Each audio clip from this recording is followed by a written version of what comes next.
Are we getting B-roll of this? This is the funnest thing in the whole place. Mother.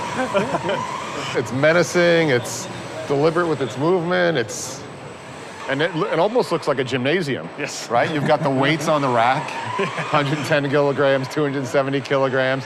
You got the weights over there. You want to check? I trained this morning, I'm good.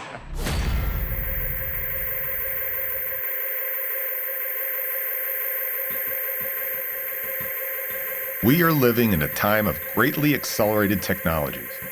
It wasn't too long ago that our timelines relative to technologies were measured in centuries with periods like the agricultural and industrial revolutions. Enter medical robotics.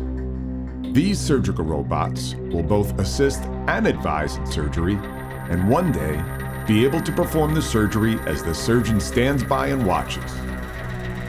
Now, we're ratcheting through an era in technology that very few are comfortable with and nearly no one can keep up with.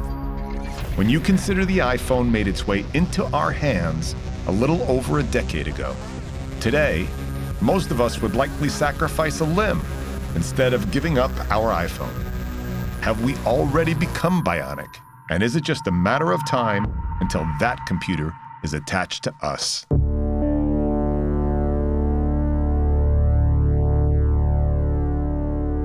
When they hear robotics and they're sitting around the kitchen table, what do you think they think about? Surgical robotics. Oh, I really do think people think of something moving like this and it's going to just take over and no humans are going to be around anymore, and I don't want to necessarily have surgery with a robot. Look, we're all a little fearful of fully autonomous. There's a bit of that hesitation.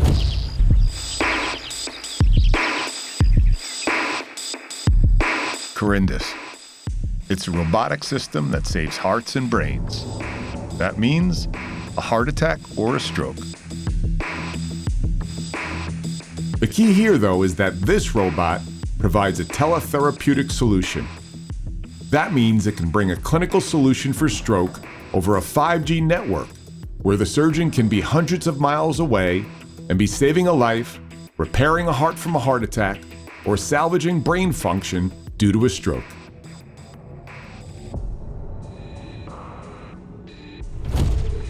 There's a blood flow blockage, and there's a few-hour window, the magic window, where these highly skilled and in-demand professionals need to intervene as soon as possible.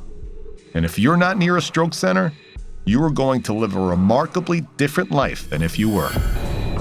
Mark Tolan, the CEO of Corindus, and I chatted about how robots are already deeply insinuated into our lives. We just need to know where to look. So what Corindus is doing, what Telerobotics does, is opens best-in-class care and best-in-class technology in a borderless fashion, arguably, when we really take it downrange. Yeah, and we typically think that this applies to rural communities. So you've got a hub in Kansas City, and then you've got a spoke hospital in Hays, Kansas, 150 miles away. Clearly applies there, just from a geographical standpoint. But it also applies in urban settings too. I'll give you a great example. We're working with a hospital in New York right now on a remote planning project. But what's interesting is the gap in New York is Queens. So Queens has 2.4 million people. It's the 4th largest city in the United States. And they don't have a comprehensive stroke center. So if you have a stroke in Queens, there is not one single hospital for you to go to that has the full neuro capabilities to treat you. Is that right? Yeah, so the project here is, okay, how do you take what's built in Manhattan and then transport that to different boroughs of New York? Because it doesn't replace the doc and it doesn't replace the team. In this situation, it really creates more opportunities because now you can have 15 stroke centers. And while you may have one doc who's on call to service those 15 via a console that's miles away or states away. It's essentially transporting the specialist to the patient versus the patient being brought to the specialist. So that's what happens today. At scale too, though. Correct. And you can do it within minutes versus hours.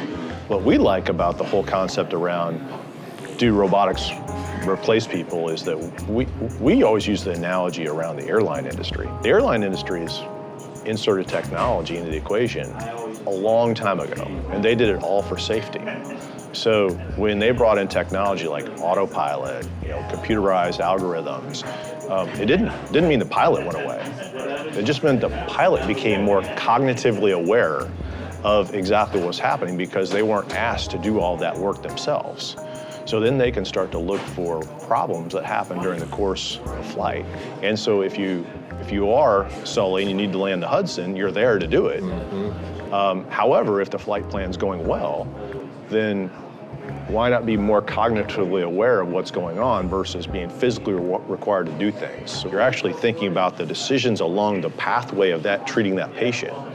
And you're determining whether or not that is the appropriate pathway or not, so that you can then change the pathway and augment that, or you could then let it run its course, similar to what a pilot would do. But I always tell people when they ask me, hey, are you going to replace doctors? I said, well, would you get on a plane with no pilots? Or vice versa, would you get on a plane with just pilots and they said, all of our computers are down and we don't really have a flight plan, but we're really good pilots. I ran through that second iteration in my head. I think I would get on a plane first that had no pilot, that the computers were kick ass. Travelers, there's no computers on the plane today, but we're really good pilots. We're really good pilots. It's funny, whenever I have this conversation with people, the pioneers think about how to enable it. And then the followers think about how to disable it. So if we have more pioneers on the same side of the table with us, they're trying to enable it, it'll work. While the U.S. is quickly becoming an automation nation, so is the rest of the world. We are headed to Augsburg, Germany, to visit one of the world's leaders in the industrial robotics world, KUKA. When one thinks of Germany, immediately we think of precision engineering, and yes, robotics. And we found every form and function of robotics there. Not too long ago, KUKA took their expertise into the medical device and healthcare marketplace, and they've been delivering therapeutic and diagnostic robotic platforms to their Medtech partners around the world. I got to spend time with Rainer Bischoff, the Vice President of Corporate Research at KUKA. 1 in 8 women will develop breast cancer. It's the second leading cause of cancer death in women, right behind lung cancer.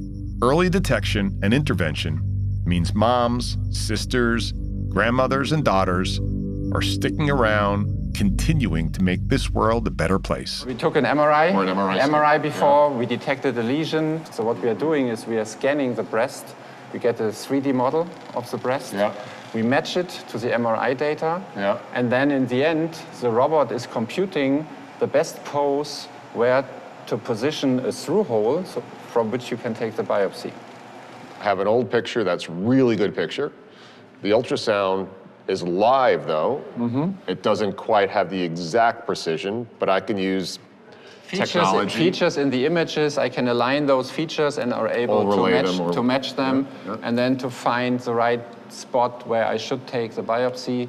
And the robot is helping the doctor to find that position.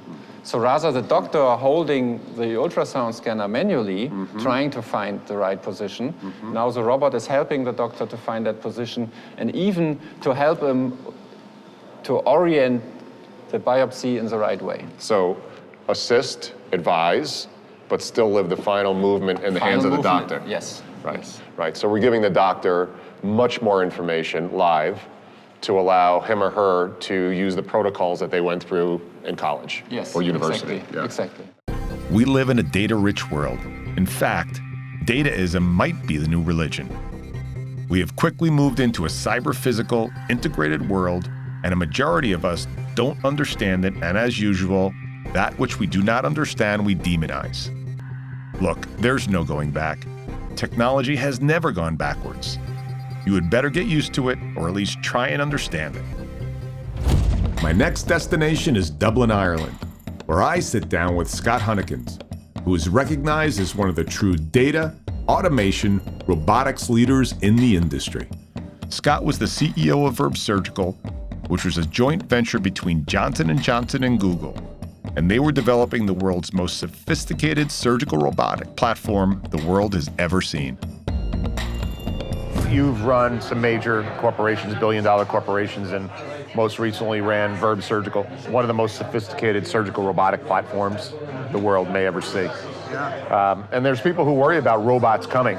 We're all humans, and there's 7.5 billion people on Earth, and only 2.5 billion people have access to surgery. 5 billion people don't. So how do you solve for that problem? And robots are an option, and they're part of that solution. How should people think about surgical robotics? Pro, con?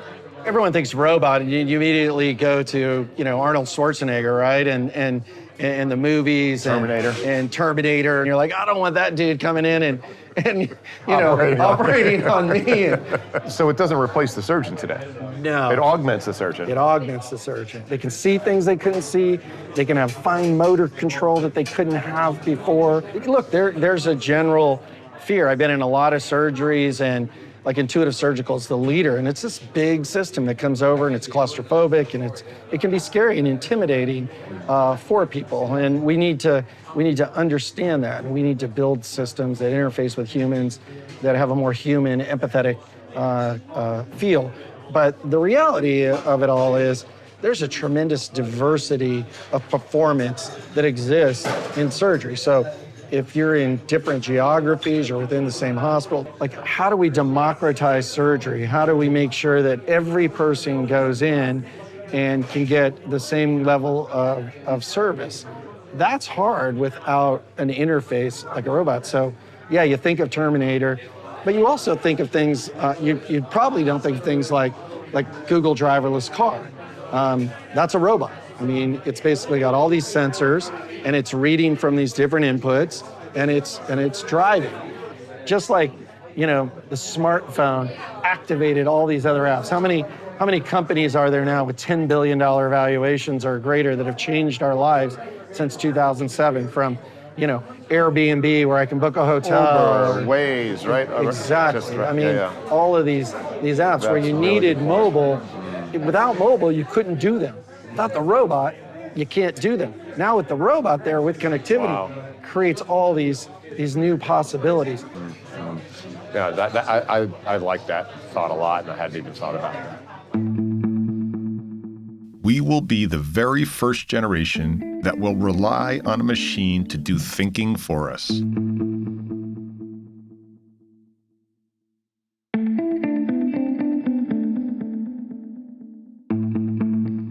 What are we leaving behind? What are we moving towards?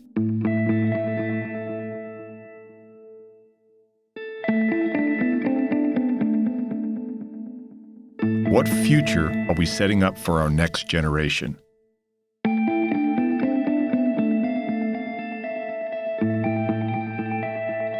So many questions.